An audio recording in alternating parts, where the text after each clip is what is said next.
right, welcome everybody to the show where we talk about nothing but that money. Yes, sir. This is DJ Sparks right here, broadcasting live for the all-new Dragon Fire Studios here on Sparks Radio. And welcome to Strickly Business with your hosts, DJ Sparks and James Wilson. What's going on, man? Hey, good evening. Going good. Going great. I see, man. You know what I'm saying? You Mr. Viral famous now. You know what I'm saying? You know, not trying to be famous. But as you can see, I have freshly shaved for November, so most people will notice that I don't have a beard and goatee today. Yeah. The brand new baby face. Clean. I like to call it clean. That's right. That's all good, man. So what are we going to be talking about today, man? Because you handed me encyclopedia. You know, we're gonna really just kind of touch on really the first step in building business credit. Oh, okay. And so, you know, for those individuals that might be out there watching it live on YouTube, watching it live on Facebook, wherever you might be watching it live here, definitely tune in, ask questions, anything that you might have, any question you might have concerning business credit, business financing, you know, where to begin, you know, things of that nature. So we're going to start really with where to begin. So really from a business credibility, how to set up your business to be viewed as credible in the eyes of lenders and creditors and things of that nature is what we're going to talk about today. Just really step one. Okay, all right. Well, let's get into it, man. And once again, if you guys want to broadcast on this show, advertise on this show, get in contact with us because this show is extremely popular right now. We get a lot of views on this particular show because we're talking about the right thing, which is money. So, you know, if you're a business out there and you want your business to be advertised on this show, make sure you get in contact with us here. We'll have links down on the YouTube pages and also Facebook pages where you can get in contact with us for more information on that. All right, James. So let's dive right into it. Let's talk about this first step here, the business credibility, where you're talking about how you establish your business. So what's the first step? Yeah. So of course, anytime you're going to start a business, right, you're going to think about your name, right? What's going to be, you know, Dragon Fire Studios? What's going to be the name of my business? Okay. And the most important part in there really is to make sure the name is available first and foremost, right? So you're going to want to go on to the Secretary of State, you know, inside your state. So here in Colorado, in Denver, you know, the Colorado Secretary of State is where you would go to actually see if a name is available. Okay. So that's the very first step, and I always make sure that that my clients know, you know, that picking a name is going to be very important as well. So you might think, okay, Dragon Fire Studios, for example, DJ Sparks Radio Network, you know, whatever it may be, is going to be important, and there's going to be some things that you want to understand in terms of restricted industries, things that are going to raise kind of red flags there themselves. The other thing when you're selecting a name is that you definitely want to go on to GoDaddy, GoDaddy.com. See if the name that you're thinking about in starting your business is available. Because we'll get to it here shortly as well, but when it comes to email address, when it comes to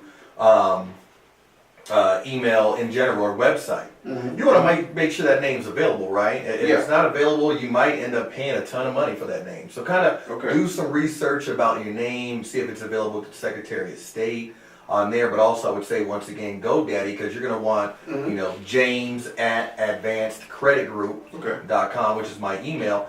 Advanced Credit Group, I need to make sure that name is available. If I'm thinking about using that name, if it's not available, then I might want to do some variations of it, change it maybe to what may be available. So, so the first part that we'll talk about is really kind of restricted industries when it comes to building business credit and being viewed as credible. So when you look in there, you know, ammunition, weapons manufacturing, bail bonds, check cash agencies, of course, these are going to be restricted industries. These are going to be automatic declines when you're out there looking for financing. And why is that, automatic declines? I mean, I would think check cash in place, they want to give you money to start that. High risk. Oh, I got High risk industries here. Pawn shops, for example, gaming activities. These are all going to be high risk, very, very, once again, just high risk industries. They're going to get you automatically declined. So if you go in there, that's crazy. X-rated products and entertainment. Oh wow! You go looking for and once again, I was a business banker for over 7 years. Yeah. So when you go in and you're part of this industry, you're categorized, I should say, in this industry, it's going to get an automatic decline. So, we go over that with our clients and say, okay, what industry are you in? What does your business do? And if it's any of this, it's something that you're really going to want to kind of shy away from, and you might want to think about being in a different business. So if it comes from credit, and you're looking for credit. So if I go in, ask, because I'm an entertainment company. You're right. So I go in and say, this sports radio, we run our radio station, podcast, and whatever. And I want to go into the bank to ask for money so that I could, get pay employees. So like, y'all gonna automatically deny me because I'm an entertainment company? Well, that was X-rated products and entertainment. Oh, I got you. So it just depends on, once again, the industry that you're in. So if I go in and say, okay, I want to name a candy bar company a Booty Bar, and they will be like, okay, no, we can't help you. Well, the industry of candy, right? Is that? But it's X-rated candy. If it's anything X-rated products, then it can definitely be a decline. But so you just want to be aware, and we work and we have a list that we go over with our clients that these are restricted industries and things of that nature. But the next one that we want to take a look at is really going to be your high risk industries. So what's going to happen is these particular industries are going to be subject to stricter underwriting guidelines. Okay, so these are just things really, and I'm starting from the very bottom, right? We're talking about a business name, industry that you want to really get involved in. You need to do some research before you dive in, right? Because if you talk about financing, money, things of that nature, I don't like to throw my money away. Yeah. I'm sure anyone that's listening doesn't want to throw their money away either. So a bank won't fund a bank. Banks are high risk industries. Oh my God, man. That's crazy. You just want to understand those are what they categorize as restricted industries. But some of the more high risk industries, once again, are going to be your automobile sales, your boat sales, your computer software related services, long distance trucking. Once again, so a lot of I have truckers that are actually clients of mine as well. Once again, this is why it's so important to really build your business credibility and to be credible. Because if you are in a high risk industry, they're going to ask a few more questions. They're going to dig a little bit deeper. Do you have a website? What's your email address? Is it, once again, James at partyguy 45,000beers.com. They're going to say, what's going on with this? And is he really credible for us to lend financing to? Restaurants, as you can imagine, drinking establishment, high risk. Restaurants probably have 50 to 60%. They're like marriages, right? They have 50 to 60% chance of actually going bankrupt. And so a lot of banks and a lot of lending institutions won't want to lend to a restaurant. Wow. Okay. Because they're high risk about going into bankruptcy and going out of business. So the last thing you want to do is lend a friend $100. And he doesn't have a job, and you're like, man, I know your history is not being pulled back. Pay me back, you're right. It's going to be that kind of thing as well. But, real estate developers, land subdividers, things of that nature. Once again, entertainment, you talked about that. Entertainment or adult entertainment can be considered restricted. But that's where you would fall into entertainment. So you're going to be viewed more on high risk, where they're going to want to make sure and see that everything is set up. They might want to take a look at your bank account, statements, talk to your business banker. They're going to be doing a little bit more digging before they start just handing over money to you. Wow. So I can't believe some of the stuff on this list, man, because as I'm looking at it, there's stuff on here that you would think would not be on a high risk industry list. Let's talk about it. Like a bank. Right. And then like healthcare. You know what I'm saying? Which I can kind of understand that, because that is high risk and kind of risk. Because people don't pay the insurance bill, they don't have insurance. I can understand that. Definitely. Hotel. You know what I'm saying? Hotels and motels. Why? Because hotels and motels, they always pack with people, and you know, why is that a high risk? I don't understand that. Because you're always making money. This is what we tell our clients. These are just the categories, right, and the industries that are considered high risk from the banking institutions and people that are going to, you know, that you're going to be going to ask for money from. Oh, okay. That's all it is. So it's just better to be aware of it. Is what it is. So if you're in a high risk industry, you're not going to be denied off the bat for credit and financing. Yeah. But you just need to make sure that you have your T's, you know, your T's crossed, your I's dotted, the whole 9 yards. You need to make sure that you are set up once again credibly in the eyes of the lender, because it's going to lend. They're going to be more forthcoming with credit for you. I got you. Okay. I got you. So that's the first thing. You know, registering your business with the Secretary of State. Once you kind of check around and do all these things, that's going to be your first step. But even before you register with the Colorado Secretary of State, we talked about this last time, and that's actually establishing a business address. So we talked about a brick and mortar location, whether it's you know, a physical location like here where you have a studio, right? Or if it's going to be a Regis office where you can have office space at Regis, or you can always do what they call a virtual office and have mail only. Where you just go and pick your mail up, your mail's delivered there, packages can be delivered there as well. You want to get your address set up first, and the reason why I say it, and I mentioned this in the previous video that we did as well, is when you register with the Colorado Secretary of State in Colorado here, you're not going to want to put your personal address on there. So if you have your business address already established and things like that, you check on the Colorado Secretary of State for your name, the name, ABC, whatever is available. Start looking into Regis or start looking into getting a business address and signing a lease or whatever else you may want to do. Because you're going to want to start using that address and that exact address. We talked about suite. That's true. STE. That's right. Or, you know, however you want to spell the suite, right? We talked about that. That's right. And so you want to make sure that that's set up before you actually register with the Secretary of State, so you can use that information and not any of your personal information in the P.O. boxes, things of that nature. Because once again, with the business address that you want to get set up, last resort is going to be your house. You know, put your address on your home for your business as your last resort. It doesn't look professional, as you can only imagine. I get right? you. I get you. If you're not in the best neighborhood per se, it doesn't look good. You know, and just once again, it just doesn't look professional. So get that set up. I got a question for you, because I got a buddy of mine. Right now, he's making. He got a side business with his wife. He does like sells vintage clothing and tennis shoes, stuff like that. This joker makes something like $10,000 a month. You know what I'm saying? Good money that can sustain just by selling, you know, vintage stuff. You know, but what he does is he does it out of his garage at his house. But he uses a P.O. box for his business address. Now, if he wanted to go get that type along with that, would you tell him that he still needs to have a brick and mortar place, even though it's an online business and it's done easily from his home, that he don't need address? And so once again, you know, brick and mortar is one option. But I always mention Regis because they have an easy program. I have some connections with inside Regis to get my clients different kind of special rates. For different things. You can do that. So that's an easy, inexpensive way for him, for your friend here, to go ahead and get a Regis. Once again, we're talking about being set up credibly if you're looking for financing.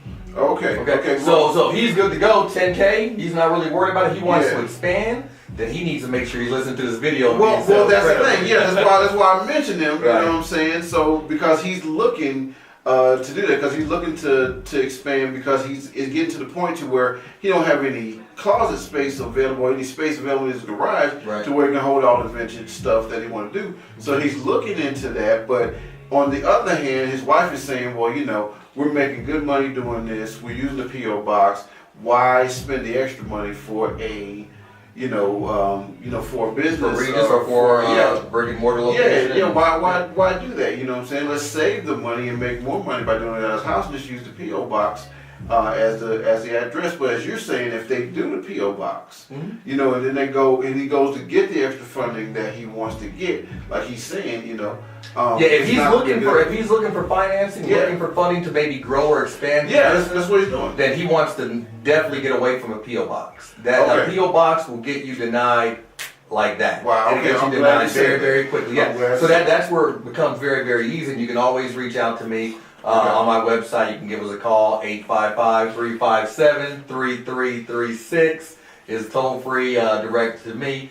And we can walk through these really simple things about being set up credibly. But that's what your friend would want to do. He wants to get with, once again, Regis is an easy example. There's a lot of different companies out there that offer mail only, kind of rates and plans that they offer, that you can get your mail at a physical location. It's all about a physical location when it comes to credibility. Okay. Yeah. I got you, man. I got you. So, man, I'm glad you said that, because now he can listen to the video and then he can know, okay, you got to get your P.O. Box, no.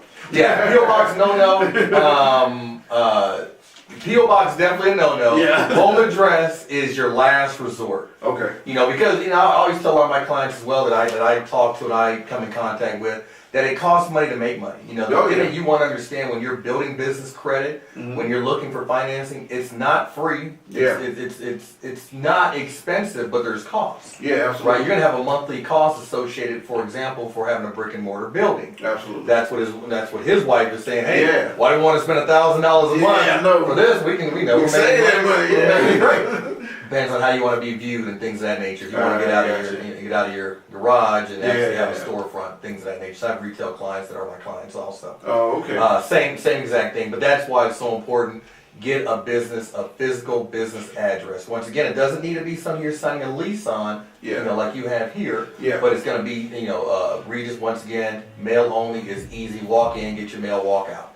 Gotcha. No one really they look at that like you have an office, and you can have office space at Regis too. Yeah. So you can have an actual office you walk into, unlock the door, and you have your plaques on the walls. I got you. So it's just the perception of it. You know what I'm saying? Totally. I got you. That's what being set up credibly is all about. It's the perception that you want to look like you're not working outside of your office. Right? You want to make it look for financing, that you have a retail front or you have a physical address that you're located at. And some of the other things that we're going to touch base on as well is just that. Okay. You want to look bigger than you really are. Yeah. And in the eyes of creditors and vendors that are gonna give you credit. Gotcha. Things of that nature as well. So okay. All right. Yeah. So once again, filing your business entity. We talked about that with the Colorado Secretary of State, but it's very, very important to get a lot of these things in place first before you do that. Okay. Right. So when it comes to your business entity, you're going to do that with the Colorado Secretary of State if you live in Colorado here, right? And you're going to register, and you want to make sure that you're registered as an LLC.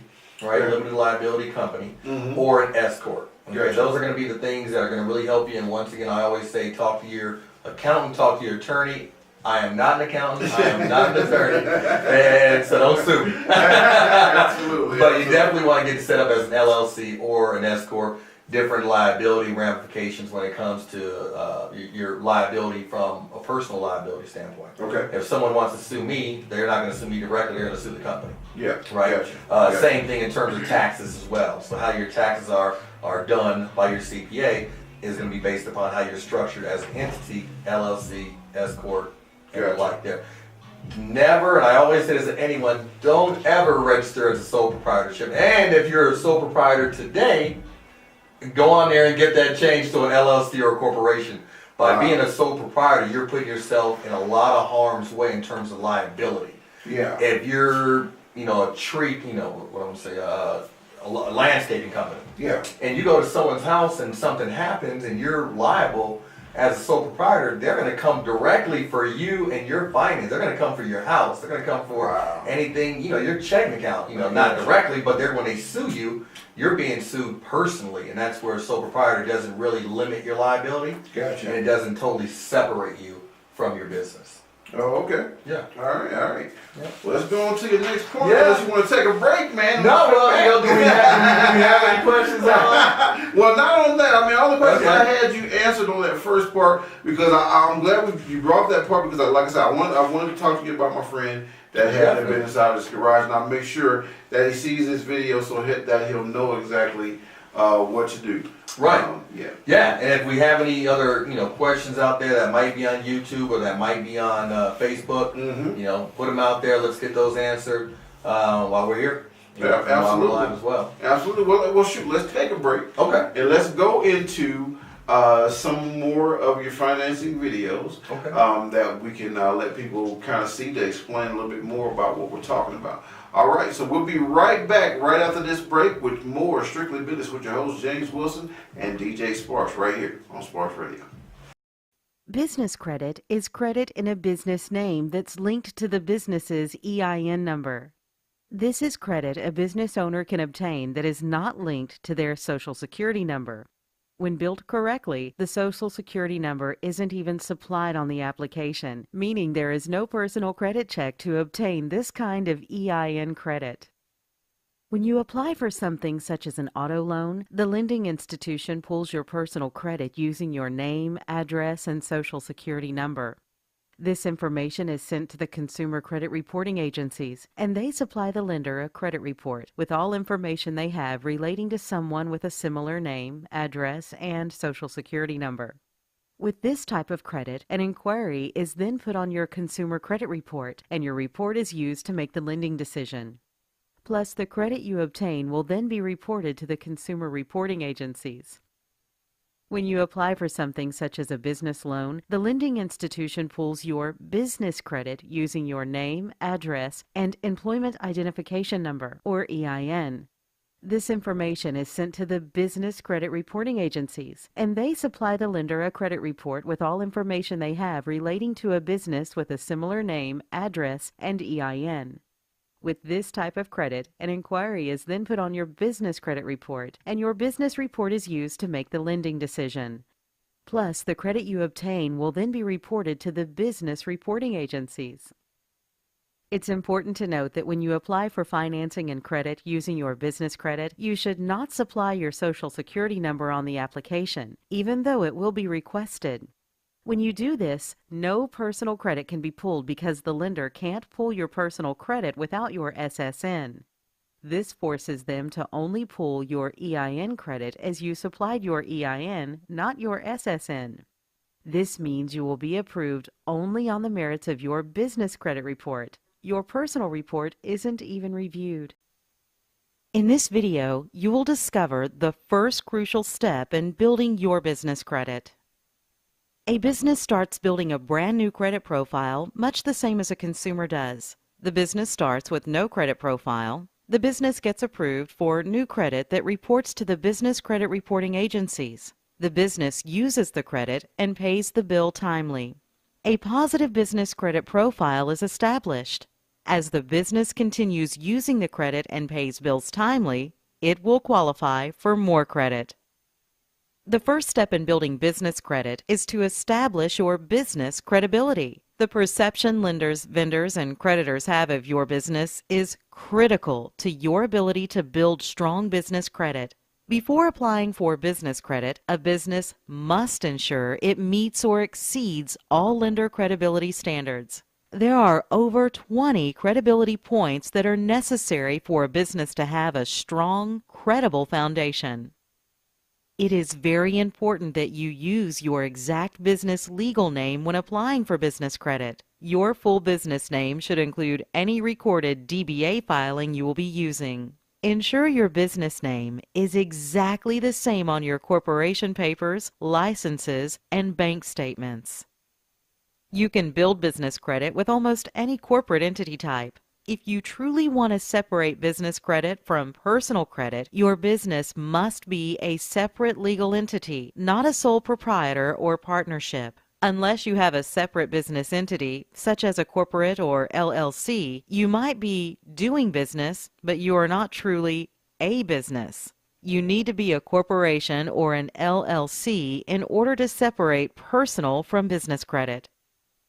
Whether you have employees or not, your business entity must have a federal tax ID number or EIN. Just like you have a Social Security number, your business has an EIN. Your tax ID number is used to open your bank account and to build your business credit profile. Take the time to verify that all agencies, banks, and trade credit vendors have your business listed with the same tax ID number. There are also many things that are important about the address you list on your applications. Your address must be a real brick and mortar building. It must be a real deliverable physical address. It cannot be a home address, nor can it be a P.O. box or a UPS address. Some lenders will not approve and fund unless this criteria is met. There are many business address solutions you can look into. One option is called Address Only and allows you to receive mail and packages at your dedicated business address. Another option is having a virtual office, which is where you have a professional business address, dedicated phone and fax numbers, receptionist services, and part-time use of fully furnished offices and meeting rooms. Of course, you can also go with a true office where you have your own full-time private office with receptionist services, dedicated phone and fax, internet, full furnishings, meeting rooms, and more. Many of these services are available through companies who deal with virtual addresses, companies such as Regis. To get approved for business, you must have a dedicated business phone number that is listed with 411 directory assistance under the business name. Lenders, vendors, creditors, and even insurance providers will verify that your business is listed with 411. A toll-free number will give your business credibility, but you must have a local business number for the listing with 411 directory assistance. Lenders perceive an 800 number or toll-free phone number as a sign of business credibility. Even if you're a single owner with a home-based business, a toll-free number provides the perception that you are an even bigger company. It's incredibly easy and inexpensive to set up a virtual local phone number or a toll-free 800 number, so consider doing this to really help increase your chances of business credit approval. A cell or home phone number as your main business line could get you flagged as an unestablished business that is too high of a risk. Don't give a personal cell phone or residential phone as the business phone number on your applications. You can forward a virtual phone to any cell or landline phone number, but for sure, you won't want to enter the cell or home number on the actual application. Contact us today to build business credit for your business. All right, everybody, welcome back to it, the show that talks about nothing but that money. With your boy DJ Sparks here and James Wilson. Welcome back to Strickly Business right here on Sparks Radio, broadcasting live from the all-new Dragonfire Studios. So James, let's get back into it, man. We talked about, let's do a little recap for the folks that are just tuning in. Okay. About what we talked about before, if they missed a couple of segments there. All right. Yeah. So just kind of recap, we talked about the business credibility, right? We talked about the business name. We talked a little bit about the restricted businesses, the restricted industries out there, and also some of the high risk business industries also. Just kind of from a naming convention, be aware of what may be considered high risk and things of that nature in a name as well. All right. Before you start putting your name all over everything, check, GoDaddy.com, things of that nature, make sure the name's available. Check the Colorado Secretary of State, make sure your name's available. And then you're going to want to get that business address to make sure that you can bring everything from your business address that you have created over to the Secretary of State's website when you actually register your business with the Secretary of State in your state. Particular state. Yeah. All right. We talked about the business entity being set up as an LLC or S corp at least, never a sole proprietorship, and going back to your business address, never a PO box, and last resort, use your home address. All right. Your last resort there. So the next thing we'll talk about now is really getting a business phone number and registering that phone number with 411. Okay. Once again, everything we're talking about right now is from a credibility standpoint. So when vendors and creditors, whether it be your bank, which does about 2% of all lending, or any of these alternative vendors or folks that you're going to want to open up trade lines, vendor accounts with, being set up credibly is what we're talking about for your business. So that you're viewed credibly and not, they're just not looking at you saying, oh, this character isn't in business. Yeah. Right. Got a deal and he's starting to get declined for finance and things of that nature. So you definitely want to set up a business phone number. The way you want to set that up is a couple different ways. You can take a look at eVoice, you can look at Ring Central, you can look at Vontage. They actually will set you up with a business phone number, and I always recommend getting a toll-free number, an 800 number or an 855 number, because that, once again, it looks larger. I have clients in different states. In Las Vegas, I have clients with some folks out there in South Carolina, North Carolina as well. Okay. And they see 800 number, it's not a big deal. They can call it, They don't think anything's local, things of that nature. It makes you look bigger. So, Yeah. eVoice, Ring Central, Vontage are going to be some really easy examples that you can get a business phone number set up, and they will actually, they may or may not list that number of a 411. Mm-hmm. We have a way through our office and through our software that we can register that number with 411. Okay, so these are voice over internet IP companies. So would that still put Google Voice number in that same category because it's voice over internet IP? Yeah, no, you don't. Google Voice, so Google is not going to report. So, well, you can use a Google phone number. You can use any number, right? Uh-huh. But the things that are going to report to 411 from a credibility standpoint. Uh, So never want to use your cell phone for your business phone number. or Okay. home phone. Or a home phone, because they're not going to register. So basically everyone can do this. Go on your cell phone and dial 411. Mm-hmm. When you do, ask 411 for, ask them for Advanced Credit Group, LLC. Mm-hmm. And they might say where in Colorado, you can say in Aurora, Colorado, and you can pull it up and you can get a text that comes right back, and it's going to have my business address, my business name, business address, and my business phone number all registered with 411. Oh, okay. That's huge. So when you're I looking got for you. credit from these different vendors, they're going to run your phone number. If they run your cell phone number, it's not going to be registered with business 411. It's not going to look credible. Gotcha. If you have your home phone number, it's not going to register with business 411, yeah. and you don't look credible. Once I again, got you. truly, truly important to get a business phone number, not your cell phone, and get that registered with 411. Our software that we help our clients with helps do just that. Oh, okay. I got you. Good points. Yeah. Very And good. so the next thing we'll talk about, we kind of touched a little bit on it before as well, is going to be getting that website and email set up. So before you even grab a name that you want to name your company, go on to GoDaddy.com, see if that name is available. Okay, before you even register and before you start setting that up. Once again, GoDaddy is going to be able to go ahead and set you up with that domain name, James at advancedcreditgroup.com. Advancedcreditgroup.com. In general, when you go online, you'll be able to find me that way as well. Gotcha. And get my website. But GoDaddy can show you can check GoDaddy and you can see if that name is available. And if it is available, great. You can go ahead and purchase that name and those rights to that domain for a couple of years, for a year, whatever you want to do with that, and you can you can renew that as time goes on. But All right. yeah, go ahead. Let me ask you this. Sorry. Please do. So, what's the difference between having a .com, .net, .org in conjunction with credibility for your business? No big difference. Okay. Yeah, no big difference. Because I thought that if you have a .org, it normally refers to you as having like a nonprofit, and then if you're going for like a loan or whatever, that'll make a bigger difference by having a .org website as opposed to a .com website if you're a nonprofit. So that .org, .com, .ed, right? All that stuff is those are just domains. Okay. So if you're in the education industry and you want to go .ed, it's going to tell people that. So that .org is going to tell them something. But what they're really going to do is go in and check out your website.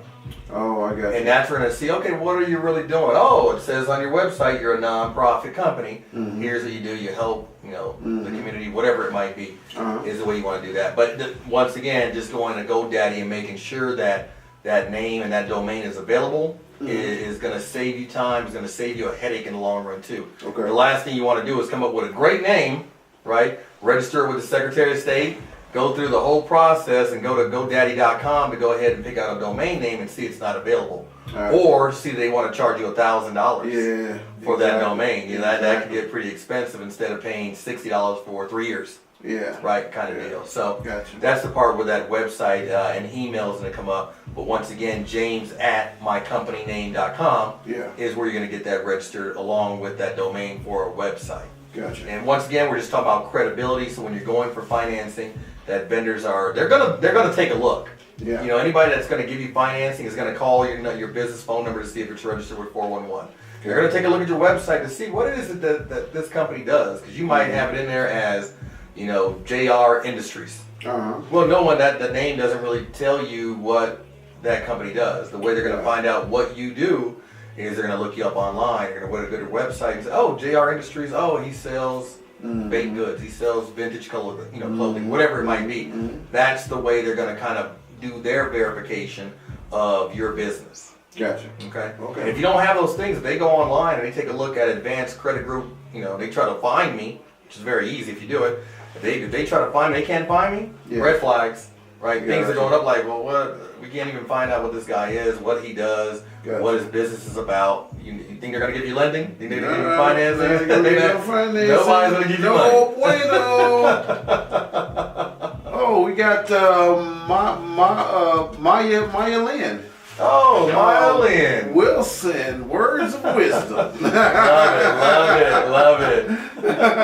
All right, so You get new shoes when I get home. Yeah. Is that your wife? That's my girlfriend's daughter. Yeah. Oh, okay. I got you. All right, Maya Lynn, how you doing there, Maya Lynn? Thanks for tuning in. All right. Definitely. Too funny. So the next thing I will touch base on is going to be really getting your business EIN number. Okay. So that's free. So there's a lot of companies out there that try to direct you to a certain site in which they charge you for an EIN number. So they charge you for it? No. So it's free. Okay. If you go to irs.gov, Okay. you can get an EIN number for your business, and that EIN number is really your social security number for your business. Okay, but you said there's companies out there that are charging. It's free if you go to irs.gov. You Okay. can get that EIN number at no cost to you or your business. Gotcha. There are different companies out there that try to direct you to a site that looks very similar, but Fishing. charges you. Yeah, Gotcha. so you think you're on the IRS website Gotcha. and you're getting your tax ID number, and you can get one, but they're saying, okay, put your credit card information in here and they Yeah. charge you $100. Gotcha. Don't need to do that. Getting your EIN number for your business is absolutely free. But in the United States, they're required to get a business EIN number. Okay. Okay, so it's very, very important to get that done as you're following. So if you're following some of these steps here, as well, getting your EIN number is like the 6th step, Gotcha. that you're following here. So. All right. Good stuff, man. Yep, Very good and stuff. the next thing that you definitely want to do as a business is make sure that you have all your required business licenses. Uh-huh. Okay, so the SBA has a website that you can go to and you can apply for different permits and licenses online. You can do kind of research of your business to see, okay, this is my industry. These are the licenses I need to operate. Uh-huh. Very, very important. That can get you shut down if you don't have the proper licenses for what you're doing in your industry. Oh, wow. Okay. Wow, okay. It's like selling real estate, right? Yeah. You need to be licensed as a realtor, Yeah. right, to sell real estate. Yeah, you can't be licensed as a physical therapist. Yeah, it doesn't work that way. And so those are different things that you need to make sure that you're doing things correctly in the right way, and that you're licensed and you have all your licenses and your permits for your business. Gotcha. Okay. All right. Sweet stuff. Yeah, so that's just going to be, once again, is going to be another step. And we only have a few more steps as well. And so, Alright. if there's anyone out there besides Lynn Sanity, my Lynn, that has any business-related questions, we can look at answering those. And we'll do it again, and then we'll get some more people to come out and ask questions. Absolutely. But one of the last things, and second to last thing you want to do is get that bank account set up.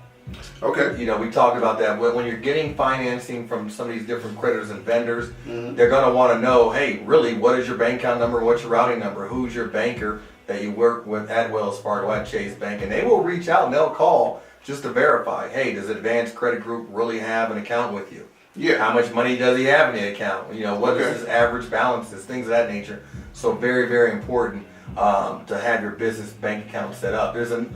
People know about their personal credit scores. Uh-huh. We're talking about business credit, in which your business does have a business credit score that vendors and creditors do look at when issuing credit, things of that nature. But the third one that not a lot of people know about is also a bank score. So your business bank score is something else that some lenders and vendors do look at. Not all of them, but they'll look at what's called a bank score to see what your bank rating is with your bank. And they usually look at you having an average balance in your account of about $10,000 and above as an average monthly in your account to be considered like top tier. Wow. Okay. So a bank score is basically they looking at what your bank account is holding basically as far as They want to know from a business perspective, right? Mhm. What is your average account that you hold in terms of balances in your business checking account, in your business savings account? I Have got you you. overdrawn the account? Uh-huh. Right, and things of that nature. They want to look at that. I know we had a conversation before we kind of went live here, and a lot of people out there, they're going to start noticing as well. And Dan, he knows about it as well now too. But they have a new scoring system. They're going to keep everything else in line, but they have a new one called Ultra FICO, and that new one is coming out, in which actually deals with your bank statements. So what they're trying to do also is see what kind of balances you hold in your account. From a banking perspective. So now it's getting a little bit deeper now. Just not about credit being reported to the bureaus, but also now that Ultra FICO score is going to be looking at your bank statements. Wow. It's supposed to be an opt-in, opt-out scenario where you can tell your bank, hey, I don't want to be part of that, and that's great. I think a lot of people aren't going to know that they're opting into it. I think when you start opening up checking accounts, which they probably already had set before, that you're signing paperwork saying you're okay with that and you're opting in. And so that's going to be something else that's going to be, it's going to help some people, but I think in the long run, the Ultra, it's going to hurt the others. It's going to hurt, really it's going to hurt individuals that hold low balances, that are overdrawn in their accounts. Because now from a banking system, they're going to say, hey, well, wait a minute, this individual's living check to check. Right? Okay, well, and we got them $20,000 on a credit card. They're living check to check. All they need for something to happen and lose their job, all of a sudden they're going to run that credit card up. You know, trying to get food and pay bills and everything else, but they're trying to transition to another job or another career there. They're going to try to limit that.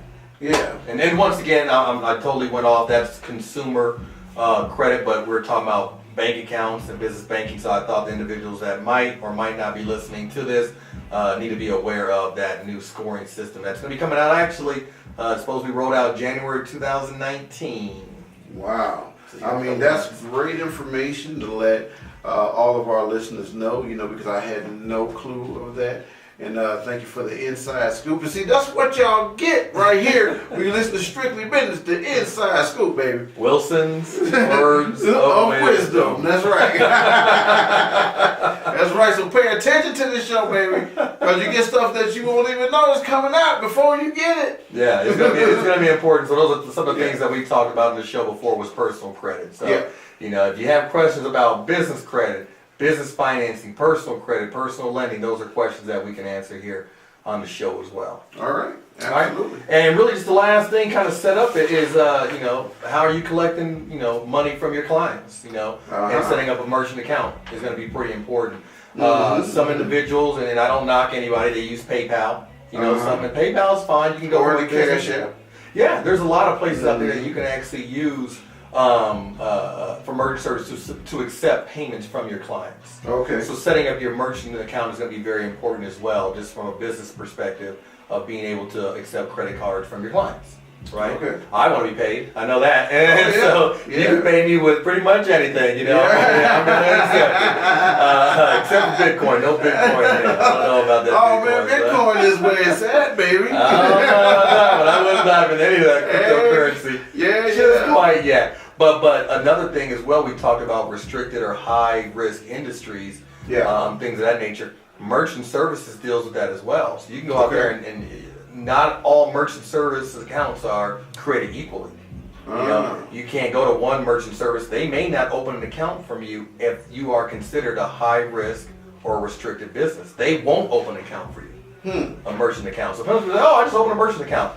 It's not always that easy. And if if you're in an industry that is considered, once again, high risk or restricted industry, they will decline you and you won't be able to accept credit card payments from your clients. Wow. So let me ask you this. So say you have like an entertainment industry like we do. Okay. And you do like this Squarespace where you put the thing on your phone and then you can swipe it and get the money from that. Is that considered a merchant account or no? Yeah, that's considered a merchant account. Because what's going to happen, they're going to swipe that card and that money is going to be deposited directly into your account. Yeah, off the phone. Personal, that's okay. They have different ways to do it. So some individuals have it set up on their website where you can go on their website and you can plug in your credit card information and you can purchase a service or a product that way, right? Amazon, easy example, right? Yep. They did that's merchant services, the right? buy button or whatever. Yeah, that's considered merchant services. They're taking that payment via the credit card, and that money is being directly deposited into a business or a personal account, whatever you have it routed to. So that's a form of merchant services, but what you're referring to with Squarespace Yeah. is normally going to be me and you doing a transaction in Yeah. person right now. You Yeah. hand me your credit card, I'm swiping it, I physically am holding the card. Gotcha. Right, online, I'm not physically holding the card, you're typing in your information. Gotcha. So you can do it or over the phone as well. So they have different, it's just different ways that these merchants work. Online like Amazon, Yeah. in person like a Squarespace. Yeah. You can run that. Or another one is over the phone, right? If, Yeah. if you're on the phone with me and you can give me your credit card information, I'm gonna go ahead and plug it in and we'll go ahead and get that payment made, for your service or for the services that we're talking about there. And now you have access and that money is going directly into my account.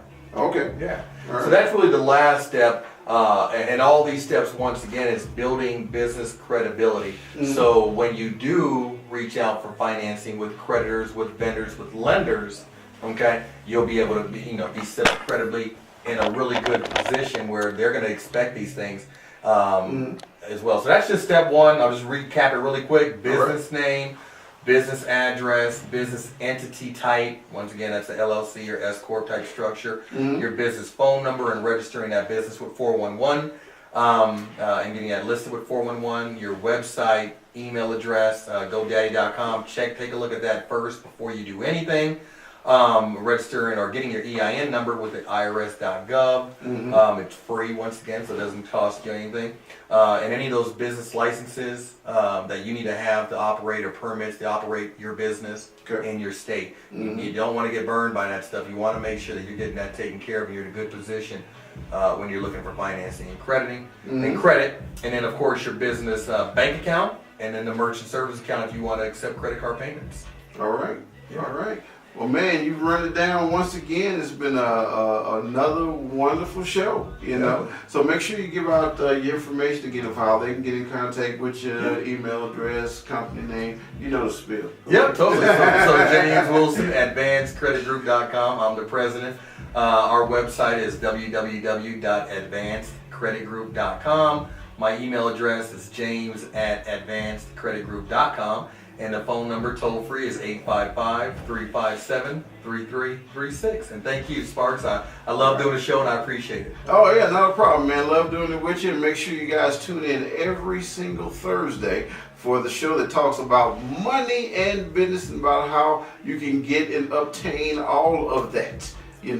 And this is Strictly Business with your host, DJ Sparks and James Wilson. And we thank all you guys for tuning in. And once again, if you're a business out there and you want to advertise your business on this show, make sure you get in contact with us here. We'll have links placed strategically all over the show with the links and everything to where you can get in contact with us to have your business on this show. Advertising is not much. This show is very, very popular. It streams to a lot of individuals, so make sure you want to get on this particular show to be able to get your advertising and your business and your products out there, all right? All right. So thank you once again for tuning in to Strictly Business. Any questions that we have? Yeah. Any questions? Any questions that we have? Any questions out there? Well, I'll stick around here for a few. Yeah. Wait for something to come in. Yeah, if y'all got questions out there, because I just noticed, we got people on now, viewing. So, if you got any questions out there that you want to ask Mr. Wilson or myself right now, you can go ahead and ask those questions. And if not now, what you can do is you can leave them on the comments page, and we will direct those questions and ask those questions on our next show. And no question is stupid. Right? Yeah, I always believe in that. If you have a question, ask it now, because I'd rather you ask a question about your business, about being set up credibly, and what we're talking about today, and not be stubborn and say, nope, I'm going to do it this way and use my cell phone, and you go out there and get declined for credit, and you think it doesn't work. Yeah, absolutely. And we have a ton of clients that it works for. They get financing, and it's great. All right, can I get your web address again? Someone's asking. Maria Avalar. Okay, yeah, fantastic. So advancedcreditgroup.com is how you're going to get to my website. You can take a look at the different links that talk about business credit, business financing, and on our previous show as well, we talked about business loans. Is something that we help our clients out with as well to decrease their credit utilization and increase their credit scores. And you can even pull your credit reports, all 3 credit bureaus with TransUnion, Business Equifax, TransUnion, Equifax, and Experian. You can pull your personal credit reports on my website as well. There's a link there to get a free credit report pull for all 3 bureaus, which is very, very helpful as well. And once again, James at advancedcreditgroup.com is how you can just send me over an email with any questions you may have if you don't want to ask a question here. All right. Good question. Thank you, Maria. We definitely appreciate that. And anybody else that got any questions before we get out of here? All right. Well, thank you guys once again for tuning in right here to the show that talks all about money, Strictly Business, with your hosts, James Wilson and DJ Sparks. We'll see you next Thursday, same time, same place. We'll see you in the place, 7:30 p.m. Mountain Standard Time, or 8:30 to 8:30 p.m. Mountain Standard Time. Thanks you guys for tuning in. Thank you.